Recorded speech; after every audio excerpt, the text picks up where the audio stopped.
Tuesday, we spoke with Tahrir El-Qadari, a Palestinian journalist, about life in Gaza and about how to share this reality with us through journalism and media. Today, we're continuing our Israel-Palestine series by looking at the conflict from an Israeli perspective. Our guest today is the Israeli-American journalist and writer Yossi Klein Halevi.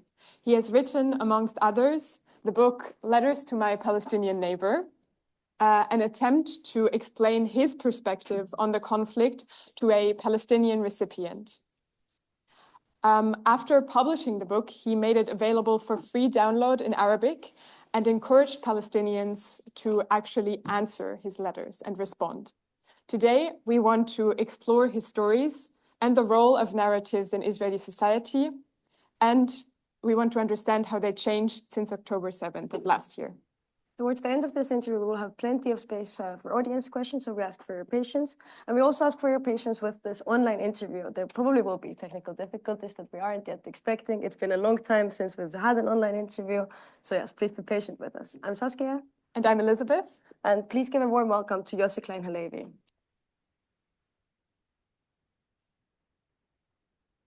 Thank you. Welcome, Yossi. I hope you can hear as well. Yeah, I hear fine. Great. Welcome to Room for Discussion. In 2018, you published your book, Letters to My Palestinian Neighbor, in which we've already talked about it in the intro speech. You also described your perspective to Palestinians. What was your aim when writing this book? Well, first of all, hi, everyone, and thank you for having me. The purpose of the book was not only to explain my narrative to the Palestinians, but to invite Palestinians to explain their narrative to Israelis.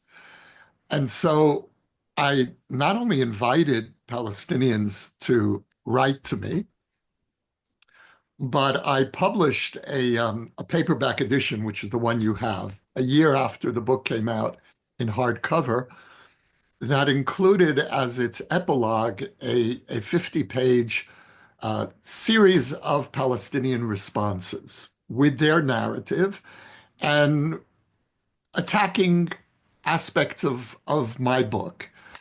And I felt it was important to give the Palestinian respondents the last word in the book, because that's not usually done in this conflict. Each side, we're like gladiators. Each side comes to battle to tell their story, their narrative. And the argument of my book is that the tragedy of this conflict is not that one narrative is right and one narrative is wrong, but that you have two compelling, legitimate narratives. And so, it was very difficult for me to give the Palestinian respondents the last word in the book. And at first I thought maybe I should respond to those letters. Now, of course, I responded privately to everyone who wrote to me. And in some cases, we developed friendships. But I felt that in the context of this book, it was important to try to do something different, which is, yes, this is a book that I wrote to defend the Israeli narrative, but I'm going to give the last word to the counter-narrative. And so the purpose of the book really was to model a different kind of conversation between Israelis and Palestinians. Yeah. So I would like to hear perhaps a little bit more about why was it that you felt challenged by some of these responses and why it is difficult to give the last word then to the Palestinians, or just generally for people in conflict? Yeah, the Israeli narrative is under such sustained assault. The legitimacy of the Jewish people's indigenousness in this land, of the Jewish return home. Every stage of the Jewish story over the last 100 years has been deconstructed, put under the microscope, delegitimized. And so here is a book that I wrote to defend my story, and then to have the counter narrative not only included in the book, which I can't think of any other book about this conflict on either side that did that, where you write a book to defend one side or another, and then you say, well, okay, there's another side to this story. I'm going to give you the last word. And what was so hard about that was precisely because my story, the Jewish people's story, is more and more regarded as illegitimate. And to tell you the truth, I don't think I would have been able to do that after October 7th, especially with the war against the Israeli narrative, the historical narrative of the Jewish people that's taking place all over the world, especially on campuses, especially on European campuses, especially on Dutch campuses. For me to be able to have that spirit of openness would be very difficult. I think I would be much too defensive, too angry, which is what I am now, very angry. I don't think I would be able to, and I say that with a great deal of sadness because I feel I've lost something. I've lost something of my ability to reach out and to try to have a different kind of conversation. In the present atmosphere, when I feel that my whole being is under assault, I don't think I would have had the same generosity of spirit to do that. We are going to speak more later on about October 7th and what happened after, also in Israeli society. But we want to first focus a little bit more on history and this role of narratives in the first part of the interview. So narratives do seem to play a role in this conflict. You've even wrote a book about it. Can you explain to us why you think that is? Oh, I think that this conflict is about narrative. And the concrete issues which the diplomats have tried to deal with over the years, settlements, borders, holy places, refugees, these are all obviously crucial elements of the conflict, but they are consequences of the conflict rather than the cause. The root cause of this conflict, as I understand it, is a clash between two peoples, each of whom can make a strong and compelling claim for why this little land belongs to them. And in that sense, there's no other conflict quite like this, where you have two peoples who both deeply root their claims in history, in identity. And so the tragedy of this conflict is that what each side has denied the legitimacy of the other side's identity, the other side's right to define itself as a nation, as a people with the right to sovereignty. And the tragedy is further amplified by the fact that people all around the world are choosing sides and saying, well, yes, this side has a right to be indigenous and has a right there. The other, you have to go away. You don't belong there. And that to me is only creates further distortions. Yeah, and in your book, you write that you, in order to learn and understand this other side of the conflict, you traveled Palestinian society to glimpse some of this conflict through Palestinian eyes. What did this journey look like, and how did it change your convictions? Well, this book really is a part of a journey that began many years earlier. And in 2001, I published a book called At the Entrance to the Garden of Eden, which told the story of a year-long journey that I took into Palestinian society as a religious Jew, into Islam and Palestinian Christianity. And my purpose was to see whether religion could be a source not only of conflict, but also of healing, and that whether people of faith could stand together before God and share a common language of reconciliation that's not based on Western secular ideas, but that are rooted in the Middle East. And both Arabs and Jews are, for the most part, believing people. Uh, Even in Israel, where you have many secularists, still there is a very strong basis of faith here. And certainly in Palestinian society, most Palestinians that I know are religious, whether they're fully observant or not. Religion is part of the air that we breathe in this region. And I felt that importing Western secular ideas of peace would fail, because in order for peace to take root in the Middle East, it has to have religious legitimacy. So I went with my kippah that I wear on my head, and I went into mosques, and I prayed with Muslims. I went into monasteries and meditated with nuns and monks. And so that was really the foundation. Now, I was able to do this because I worked for many years as a journalist, and I did reporting in the West Bank and in Gaza. And so I had connections, and I decided to make that switch from kind of secular journalist to religious pilgrim. And that's been my approach in this conflict ever since. And I wrote this book, Letters to My Palestinian Neighbor, as a religious person writing to my neighbor who is also a religious person. And so when I wrote the book, the book has been translated into 12 languages, including Dutch.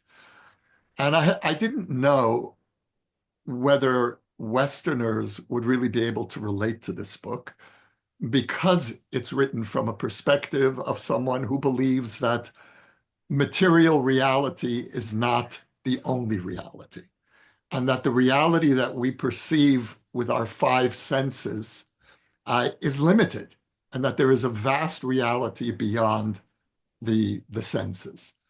And I had no idea really whether Westerners would relate to this book, but Palestinians did relate to the book, especially the religious parts.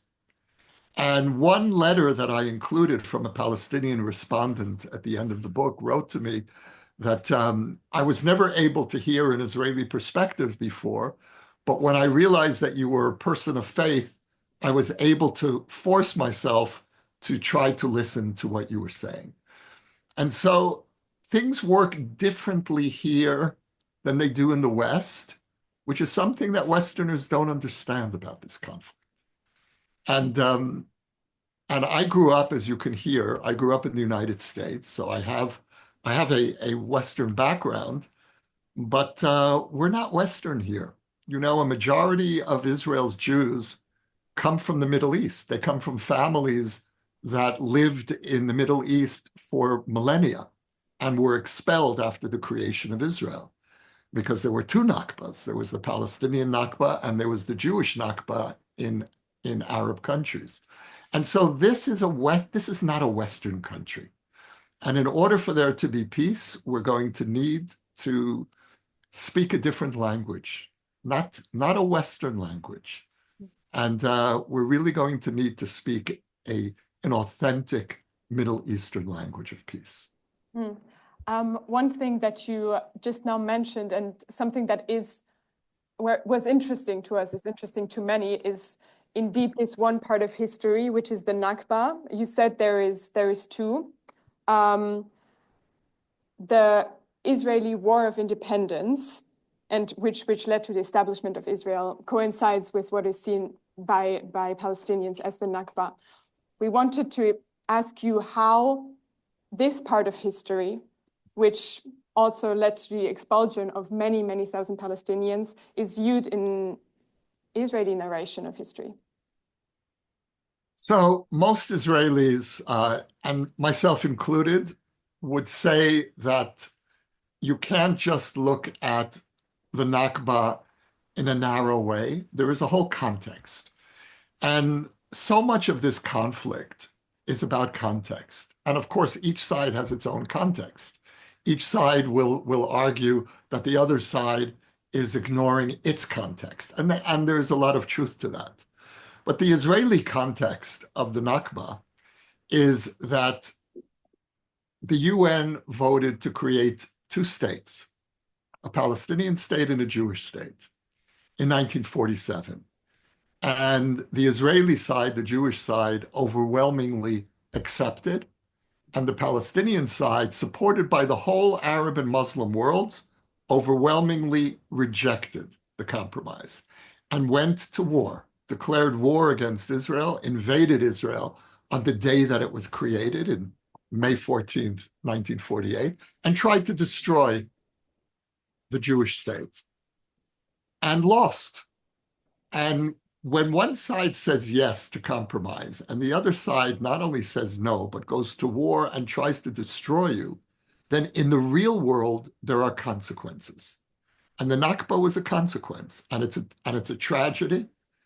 And it's not the only tragedy of displacement, because as I mentioned a moment ago, there was a Jewish Nakba, which is completely ignored in the world. And it's ignored for one simple reason. Because when we absorbed 750,000 Jewish refugees who lost everything from Iraq, Yemen, Egypt, North Africa, we didn't keep them in refugee camps the way that the Arab world kept the Palestinians in refugee camps. We brought them into Israeli society, and it wasn't easy, and many, many mistakes were made. But in the end, we integrated the refugees, from the Jewish refugees from Arab countries.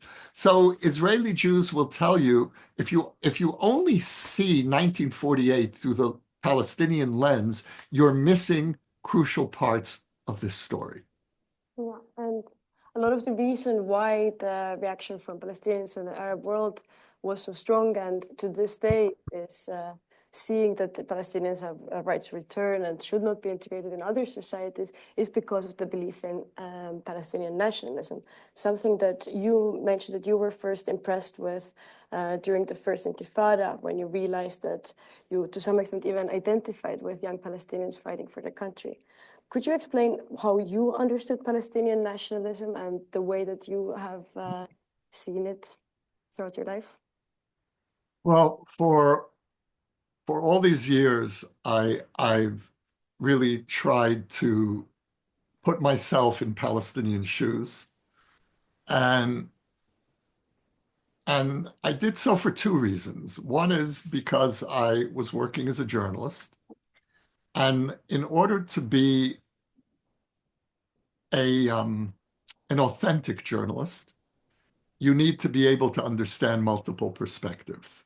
Otherwise, you're a propagandist. And one of the problems with journalism today, as opposed to what it used to be, is that journalism was once the quest for truth, and today journalism has, especially in the West, has become the quest for justice. Now, one person's justice is another person's injustice. What I consider justice as an Israeli, a Palestinian would consider injustice, and the opposite. And so I felt that in order to be a good journalist, I needed to not be a propagandist, but to really listen to both sides and to reflect both sides in my reporting, in my understanding. And so my understanding of Palestinian nationalism and of Palestinian rage and suffering really began with a journalist's need for empathy for both sides, not one side over the other. And the other need here was for me as an Israeli. I'm a protagonist in this conflict. I'm part of this conflict, and I believe that I not only want to be part of the conflict, I want to try to be part of the solution. And in order to do that, I have to understand the other side. And so I made that effort to with many conversations hundreds of hours of conversations with Palestinians, reading, trying to really educate myself because I know my own story. I didn't know my neighbor's story. And part of the tragedy here is that most Israelis and most Palestinians do not know the other side's story. They don't know the other side's history. They know their side. And that's not good enough. I can make a very good case for my side, and I know many Palestinians who can do the same for their side. The question is, can I, as an Israeli, make a good case for the Palestinians? And can you, as a Palestinian, make a good case for the Jews? If we learn to do that, then we're really on our way to making peace. Right. And as a quite practical consequence of this both legitimate claims that you've been talking about, and being able to understand the other side, in some kind of process of peace, what needs to happen is really making concessions on both sides, probably painful ones. What would you be willing to give up for peace, also after listening what Palestinians have to say? I have been a supporter for probably most of my life of a two-state solution. And a two-state solution means a real two-state solution. And that requires two things, one on the Israeli side, one on the Palestinian side. On the Israeli, and the first thing it requires from both sides is a recognition that the other side is legitimate and is here to stay. The Jews are not going into the sea and the Palestinians are not going into the desert. We are here, we're stuck with each other, and we can keep fighting for another 100 years. And university students can cheer on one side or the other and say, we're with you, and let the others, from the river to the sea. Well, from the river to the sea, there are two peoples. And yes, I believe from the river to the sea. From the river to the sea, we need to be freed from political fanaticism on both sides that wants the whole of the land only for their side. That's what we need to be freed from. From the river to the sea has to accommodate two peoples, two states. So that's the foundation. Now, practically speaking, what Israel has to be prepared to do is give up the settlements. You cannot have a sovereign Palestinian state in the West Bank and Gaza with settlements. What the Palestinians have to give up is the dream of what they call the right of return, which for me is the destruction of the Jewish state. And a Palestinian state means that the Palestinians can govern their own territory and decide who belongs, who is the majority. They are the majority. What a Jewish majority state means is that we, in whatever borders we decide, that will be negotiated. And it will most likely be along the 1967 lines.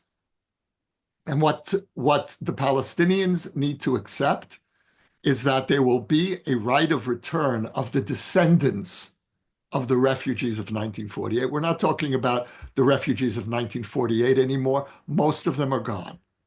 We're talking about the descendants. The descendants will have the right to live in a sovereign Palestinian state.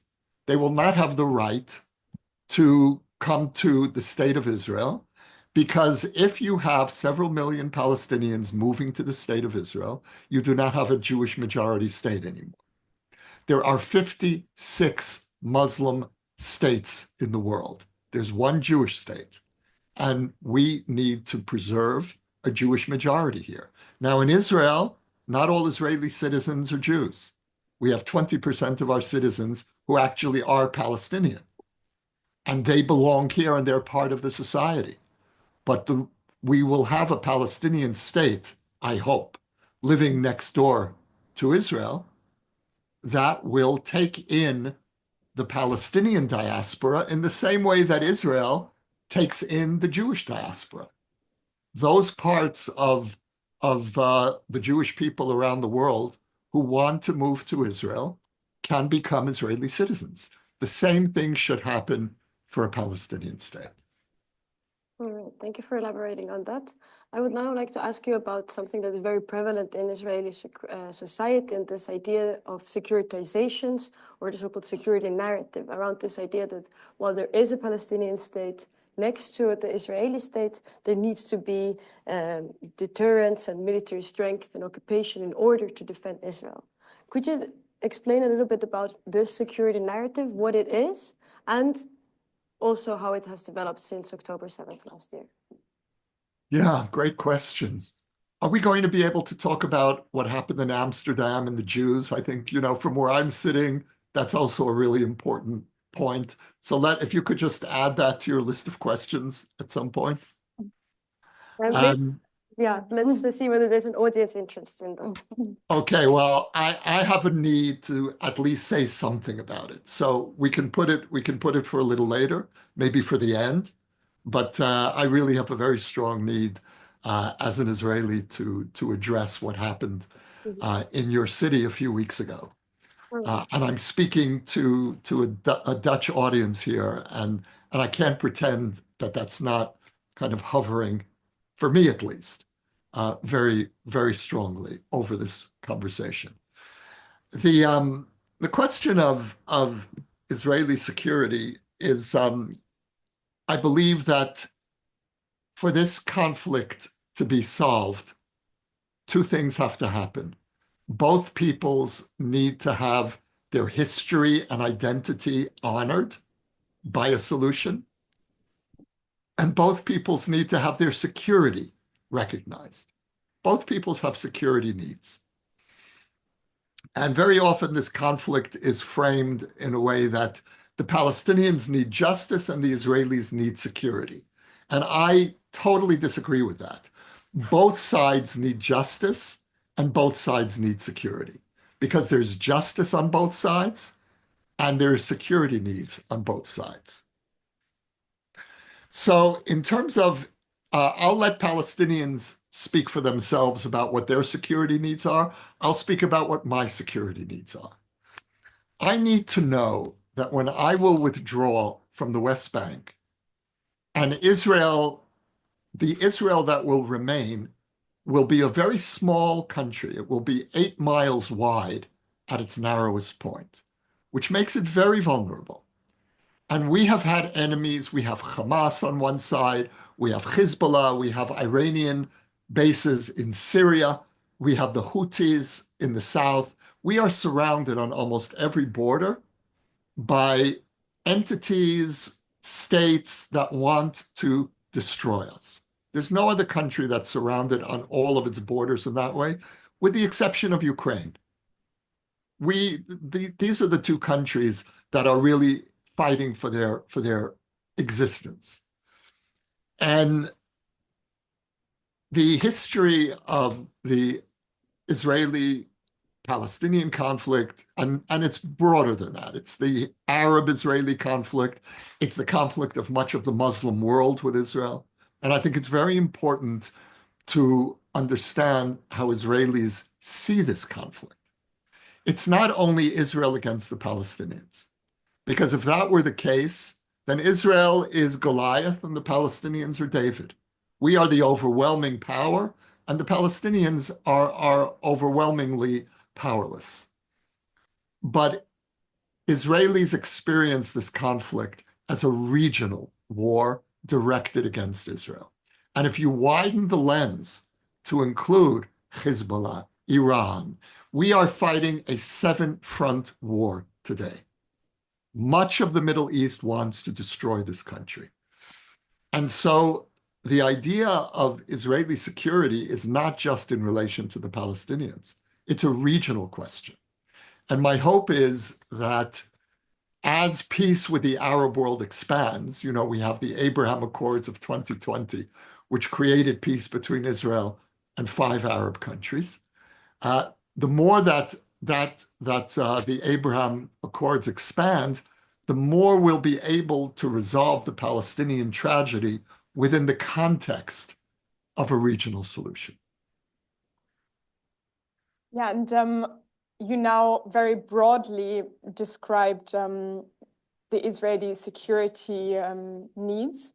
But we want to ask specifically, how did October 7th change that? And maybe also specifically with regards to you, you've mentioned something like that at the beginning. You've written this book trying to reach out to Palestinians. How did it maybe also change your personal ability to do that?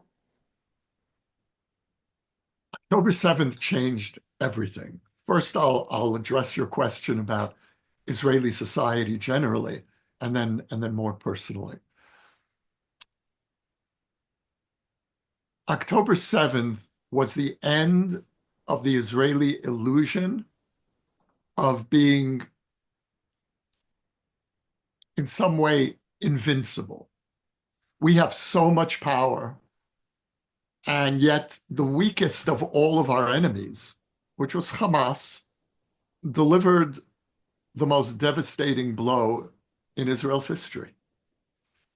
And Israel, one of the reasons that Israel exists, it's not the only reason, but one of the reasons, is to be a safe refuge for the Jewish people. And that was destroyed on October 7th. And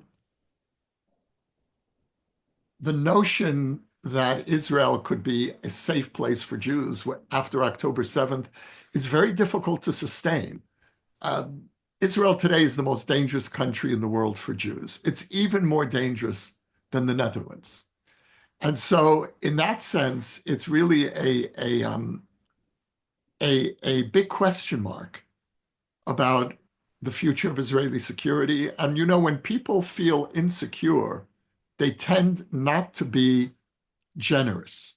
They tend not to be open to taking risks for peace.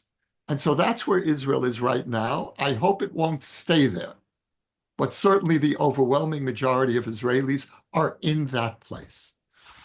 Now, in terms of myself, I don't think I would have been able to write this book after October 7th. And it's not because I disagree with anything in the book. I'm very glad the book exists. I'm very glad it's out there. And I hope that sometime in the not too distant future, I will be able to go back to the spirit of that book.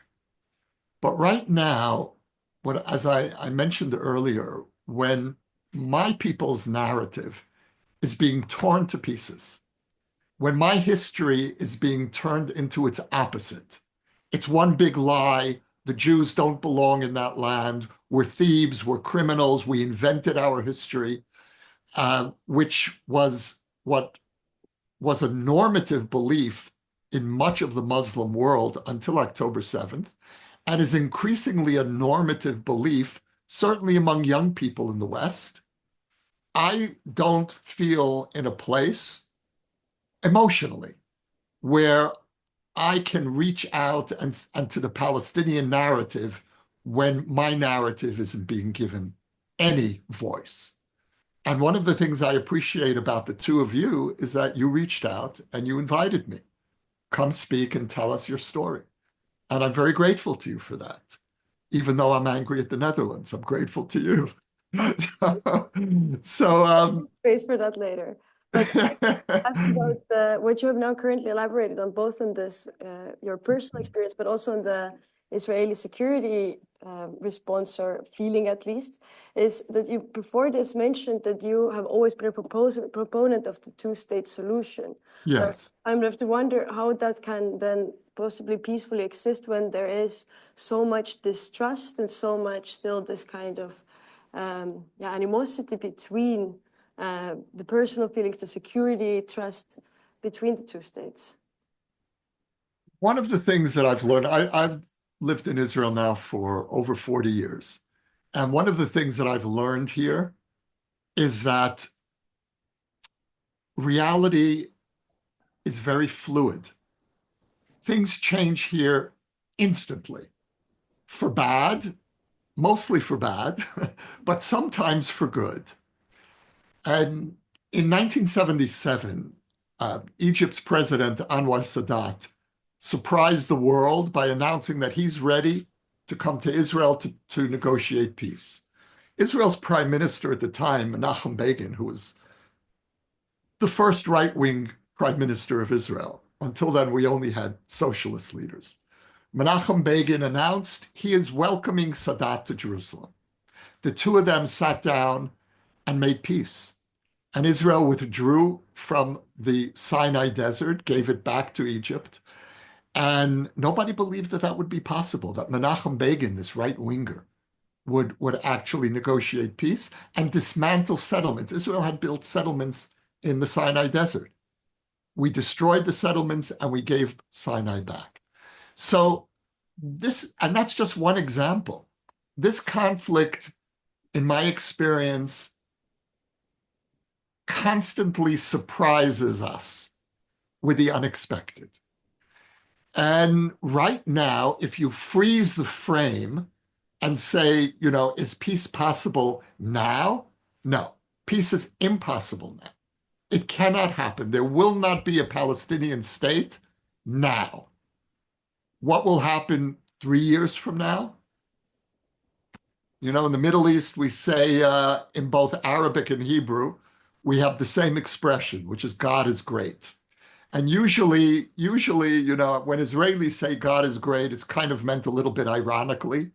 Things are so impossible that rather than just say I'm in total despair, you'll say, God is great. Put it on God. But anything can happen here. Absolutely anything, including peace. And so I'm not necessarily an optimist, but I'm also not in despair because I've seen too many things that could never happen here actually happen. And again, in bad ways as well as good ways. So in the introduction to this interview, we mentioned that we also had an interview on Tuesday with Palestinian journalist Taghreed El-Qudari. And there we similarly talked about the kind of impossibility of solving this conflict. And something that she also said was that there is a lot of ignorance and justification from the Israeli side. When we asked her for a question, she also said that in her perspective, we asked her for a question that she would like to propose to you. And she started it by explaining that in her perspective, you are excusing the killing of 44,000 people in Gaza, among which 17,000 children, and the breaking, in addition to this, of international law. What is your response to her?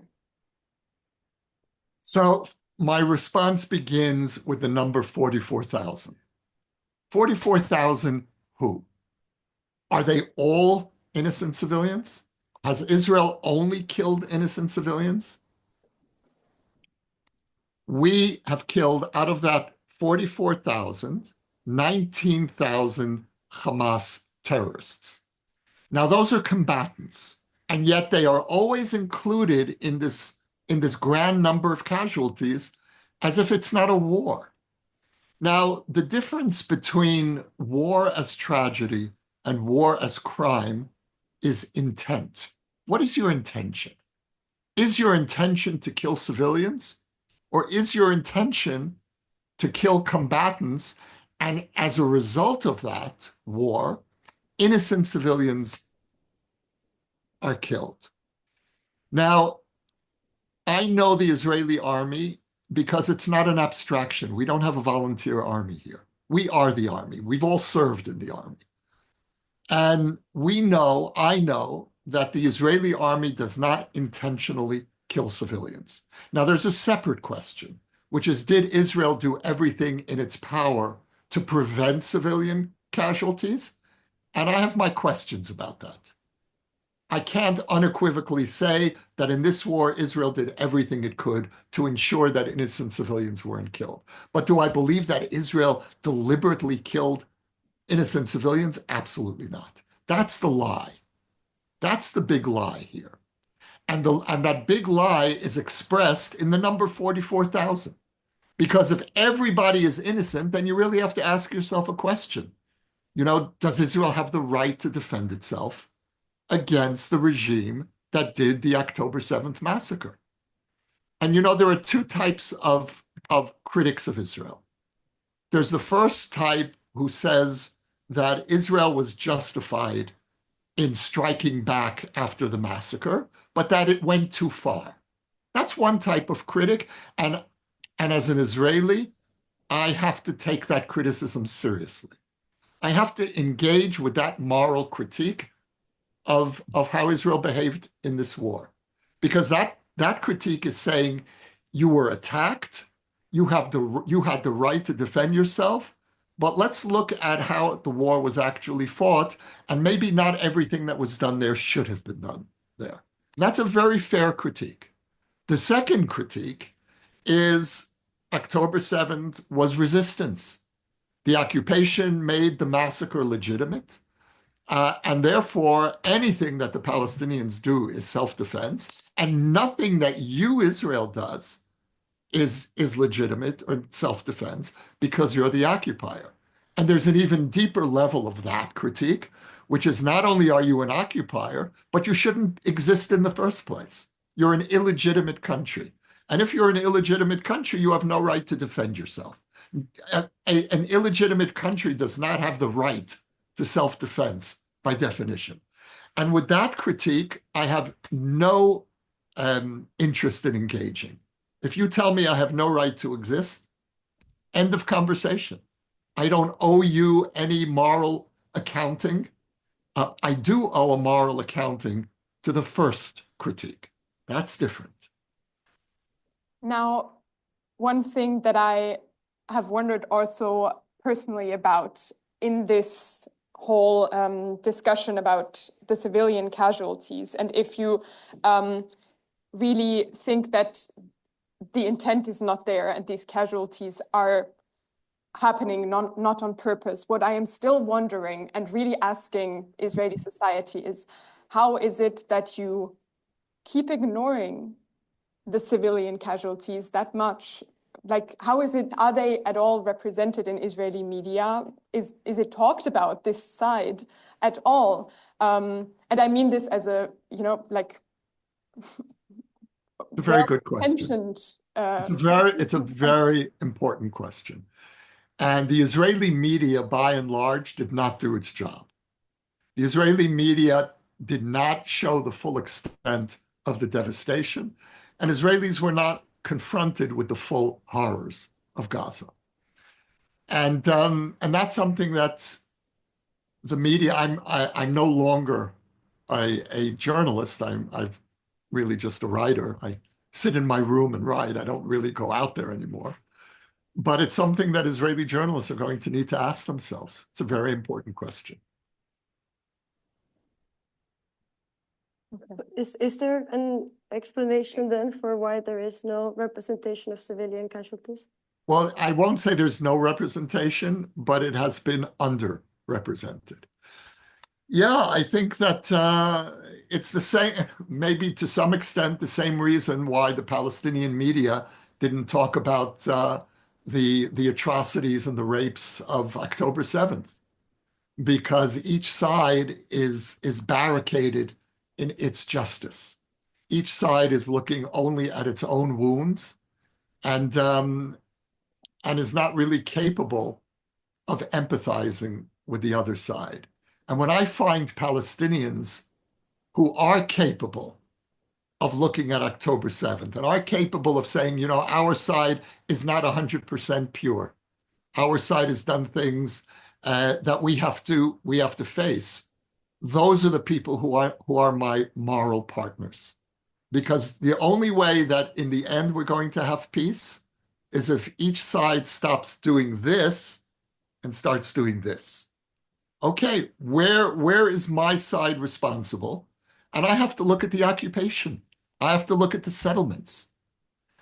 The Palestinian side, I believe, needs to look at a history of rejecting one peace offer after another. Now, this current Israeli government is not a peace government. This government is not interested in peace. They're not offering peace. But until this government, you had a series of governments that were offering peace, that were offering a serious two-state solution. Every offer was rejected by Palestinian leaders, every one, going back 80 years. And so there's a pattern here. And just as I have to ask myself, why didn't I signal to the Palestinian side that I'm serious and I'm going to stop the settlement expansion? Yeah. The Palestinian side has to ask itself, why did it never offer the Israeli people a genuine peace agreement in which it accepted the legitimacy of Israel and accepted the real principle of a two-state solution? So I think let's look for a second to the audience and see whether there are any questions here. And then we'll wrap up with Amsterdam. We'll end with that. Yes, we do have a question on Amsterdam, but let's see if it also comes from the audience. The first hand I saw go, okay, but... Could I see the audience? Is it possible to shift the camera? We'll try to put one of the cameras toward the audience. Yeah, we're working on that, but maybe now we have a question. Okay, great. There we go. There's the audience. Hi. You stated in the beginning that I'm looking at you, that the West doesn't really understand the conflict. My question is, do you still think there is a role for the West or the international community, both in terms of conflict resolution, in terms of mediation, but also in terms of accountability for the violence that's been occurring, both in Gaza, but also that occurred on October 7th? Yeah, I think it's a really good question. And what we need from the outside world, and in this case, the West, and I'll speak spiritually now. Before I even speak politically, because I think there's a deeper layer that needs to be addressed. And what we need here, from outsiders who want to be engaged constructively in the conflict, is an open heart to both sides. That's not an uncritical acceptance of both sides. Both sides need and deserve to be critiqued, but we need an open heart to these two peoples that are traumatized, that have been brutalized by history, and that find themselves locked in an impossible conflict. And so when I engage with Westerners and I feel, okay, you're not choosing sides here. You're not going to be a cheerleader for one side or the other, but you are genuinely approaching this conflict, first of all, with humility, and then secondly, with an open heart, then I feel this is someone I can engage with. And I'd like to say something very specific about Europe, because I think Europe comes to this conflict with a lot of baggage. Europe really is carrying two historic burdens. One is colonialism, and the other is 2,000 years of anti-Semitism. Now, that differed from country to country. The Netherlands has a very complicated history, which we don't have time to get into now. But certainly, these are the two historical burdens that Europeans are bringing to this conflict. And your generation, which is not responsible for either of those crimes, is nevertheless carrying, whether consciously or not, is carrying those burdens. And you're not going to free yourself of those two historical burdens by choosing one over the other. In other words, the Palestinians represent the guilt of Europe for colonialism, and Israel, of course, represents the historical guilt of Europe on anti-Semitism. You will not free yourself of one or the other of those burdens by choosing only one side against the other. That goes for Israel as well. I love support for Israel, but Europe has to really be mindful of both of its burdens. And so when you approach this conflict, when I say humility, why Europeans need humility is because, don't try to work out your historical burdens at the expense of one side or the other. That's my main message to Europe. Is that clear? Yes. We are going to take more audience questions. So yeah, we have one there. Hi. You stated that the IDF doesn't want to intentionally kill civilians, and I want to believe you, but how can you believe this when 70% of the 44,000 that have died are children and women, and Israel has targeted in Lebanon UN members, they have killed journalists, they have removed Al Jazeera media from Israel. So how can you believe this? I want to believe you. So there are lots of questions that have been collected in that one question. So I'll try to unpack it. And if you look at the conditions under which the IDF is fighting in Gaza, where you have an enemy that doesn't wear uniforms, that blends in with the civilian population, where you have hundreds of kilometers of tunnels, where you have thousands of booby-trapped apartments, and where you have a complete entwinement,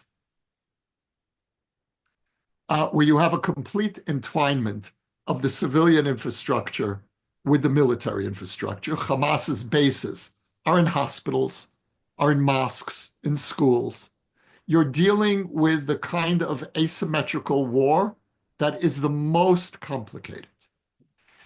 And then if you compare the casualty rates of this war to similar asymmetrical conflicts in Afghanistan, in Iraq, and elsewhere, 19,000 combatants out of 44,000, that means that over a third of the casualties have been military. And compared to other asymmetrical conflicts, and forgive me for putting it in these words, but that is well within the norm of this kind of conflict. And I hate that language because it makes me sound like an accountant of death. But when Israel is being accused of fighting a uniquely horrific war, there's no choice but to compare this war to similar asymmetrical conflicts.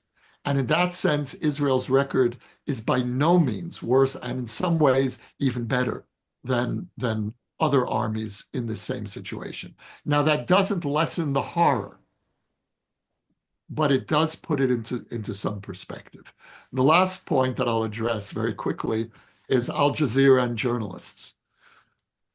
Al Jazeera is not a media in an objective sense. It's not the kind of media that democracies are used to dealing with. Al Jazeera is a propaganda outfit. Al Jazeera, at the very beginning, has completely erased an Israeli version here, and it only tells one side of the story. And Al Jazeera journalists have been Hamas operatives, have not only collaborated with Hamas, but have actively been part of Hamas. That's true for the Palestinian journalists that Al Jazeera has hired. So this is and this also goes back to what I was saying earlier about how the way things look from the West are not necessarily the way they look from the Middle East. And media certainly is a part of that. All right, thank you. I think that was a pretty ample answer, length at least, to the question. Let's move to this side of the room. I saw this girl over there.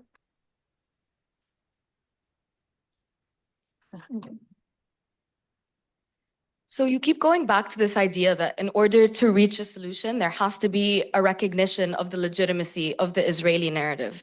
And my question to you is, how can a Palestinian consider that narrative legitimate when those are the exact same claims that are being used to justify the genocide going on right now? Not the asymmetrical war, the genocide. Thank you. I don't know where to begin to answer, because when you call it genocide, for me, that kind of shuts down the conversation. And I understand that position is out there. It is so inimical to my understanding of what this war is about. This war is a war against attempted genocide, but the genocidal force is Hamas. And Hamas proved on October 7th what genocide would look like, which is deliberate, indiscriminate mass murder of civilians, deliberate targeting of civilians, because for Hamas, there are no civilians. All Israelis are settlers, colonialists, criminals, warmongers. And so you can murder any Israeli of any age because we're all Nazis. And so when you talk about genocide, we don't have a shared language, you and I. So I don't even know how to begin to answer your question. Let's move on to the next question on the right side, on the same row.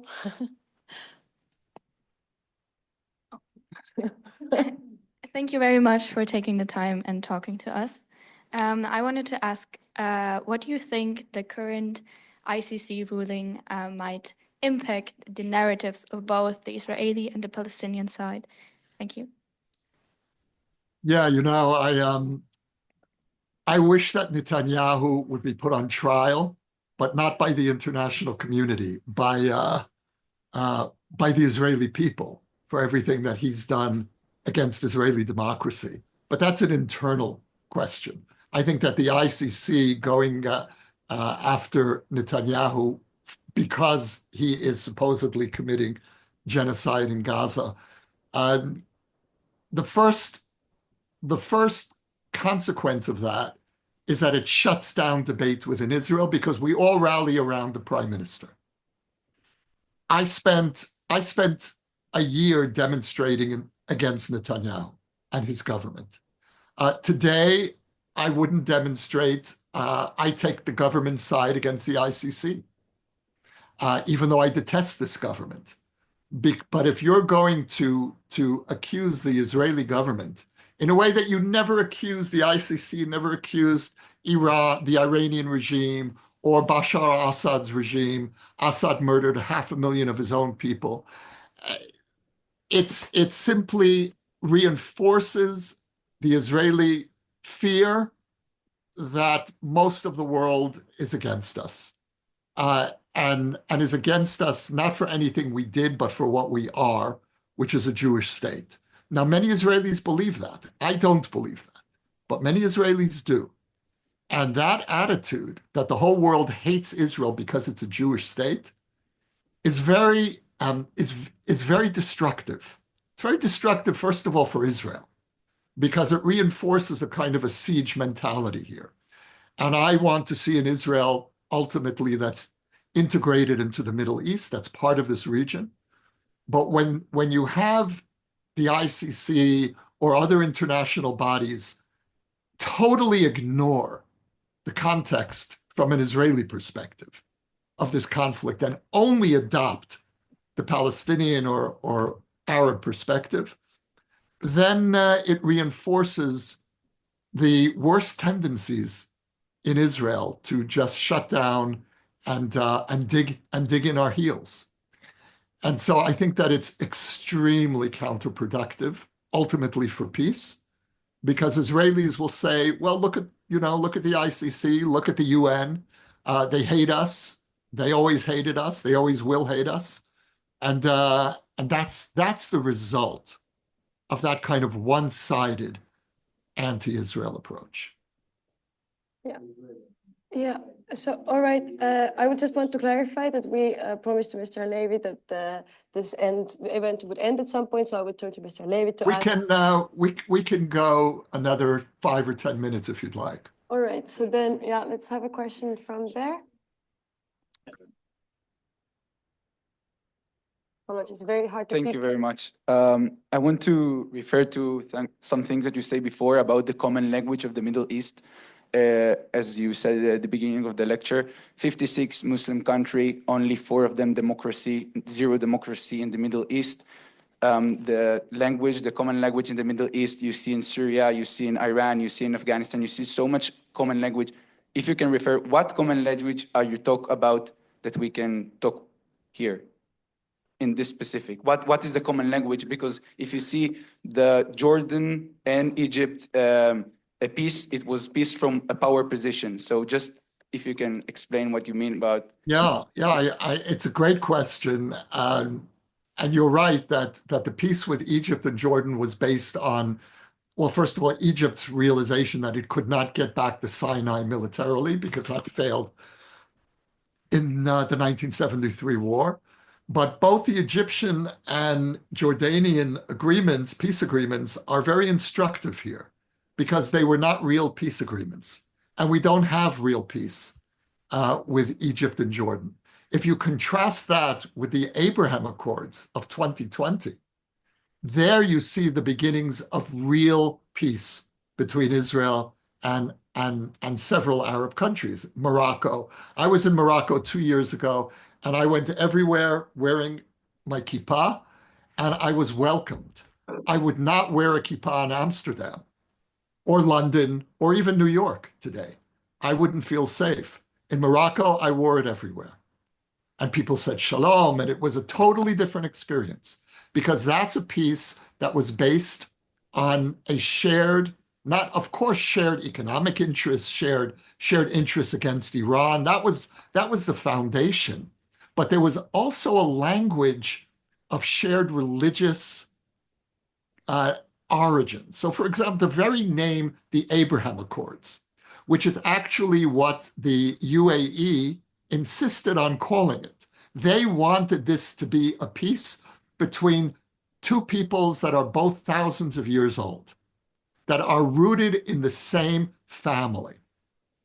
And that's very different than saying we're going to make a peace that's only about power and economics. Now, of course, any peace agreement must have a foundation of shared interests. But in the Middle East, you also need shared values. You also need some sense of commonality, because otherwise Israel is going to be seen as a colonialist intrusion that's not part of the region. But if you base it on an Abrahamic peace, well, wait a minute, this is a 4,000-year story that's playing out. This isn't about a 19th century political movement called Zionism that was founded in Europe, but about a story that began with our shared ancestor in a tent in the Middle East. That's a totally different story. And so the more we can ground peace in the 4,000-year shared story of Arabs and Jews, the closer we will get to the possibility of peace. Okay, there are still audience questions, but I think because of time, we slowly have to wrap up, unfortunately. So the last question, because Mr. Halevi, you also said that you really wanted to talk about Amsterdam. The last question that I want to ask is kind of, we've seen it in our very city a few weeks ago, how really there has been a lot of polarization and a lot of hatred going on. And both Maccabi fans behaved in ways that was very much not respectful. And then, of course, the anti-Semitic attacks after are also inexcusable. So maybe the question with which I would like to end this interview is actually, do you see a possibility and how to counteract this extreme and emotionalized and hatred-filled atmosphere? So before I answer your question, I really appreciate the way that you framed the question, because that's what I feel is the problem right now between Jews and the Dutch, and how Dutch people see what happened in Amsterdam. Yes, there were some Israeli soccer fans who behaved obnoxiously, and they tore down a Palestinian flag, and there were chants that were anti-Arab.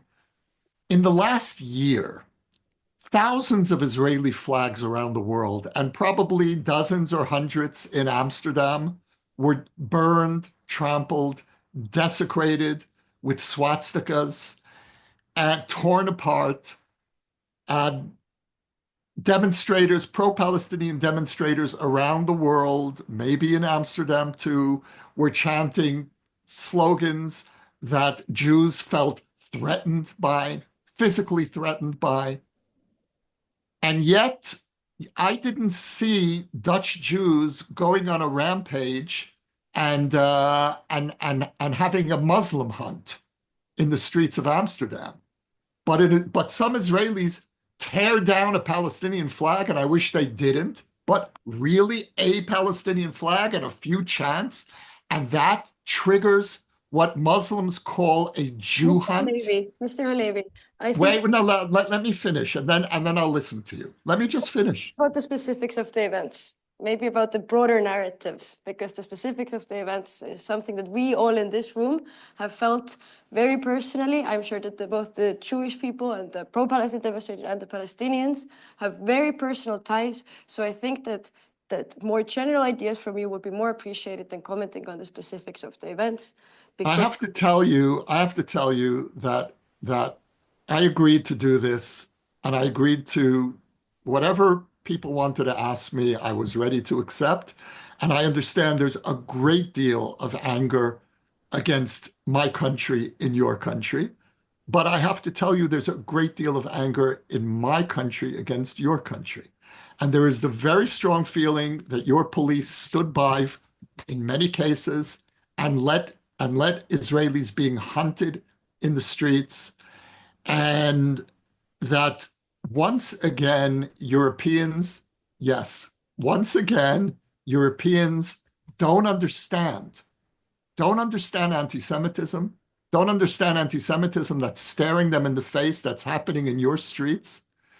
And this is not a one-way, I'm on trial and I have to defend myself against European public opinion, because what we saw from the Dutch response to what happened here is you people still have a big Jew problem.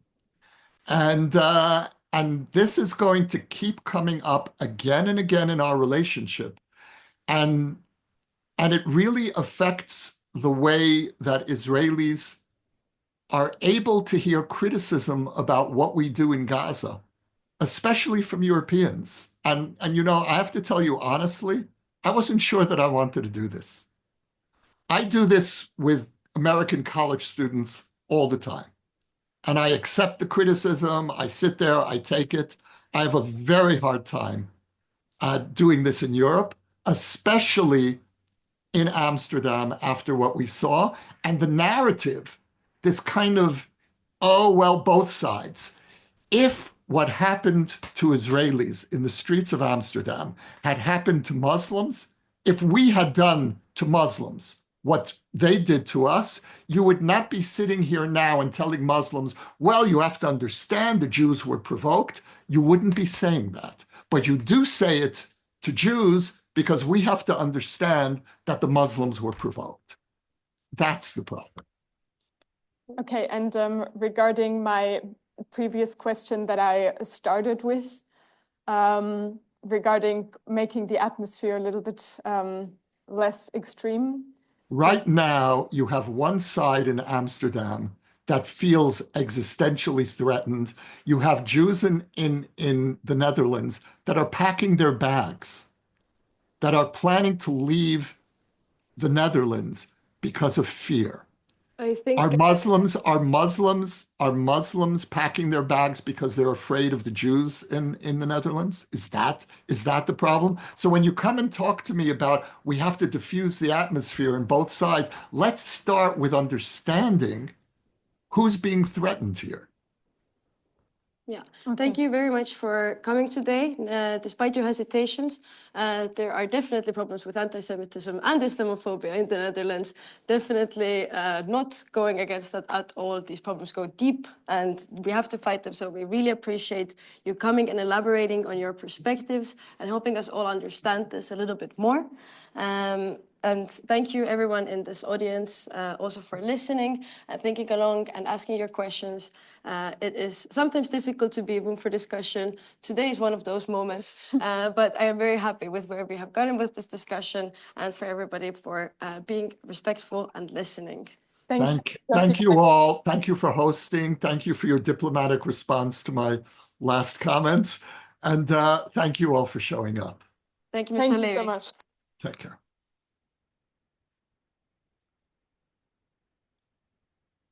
For everyone in the audience, we will be looking back at also other events in the world, like the American elections next week. We'll look back at the American elections next week on Thursday, the 12th of December. This will happen in collaboration with the John Adams Institute. It will happen in the evening at 7:30. You have to sign up also for that event. And then on Friday, the 13th of December, very appropriately, we'll be discussing events of British politics with political sketch writer John Crace on our stage back at the usual place in the E-Hall at 1 o'clock. No sign-ups required. We hope to see you there as well. Thank you so much.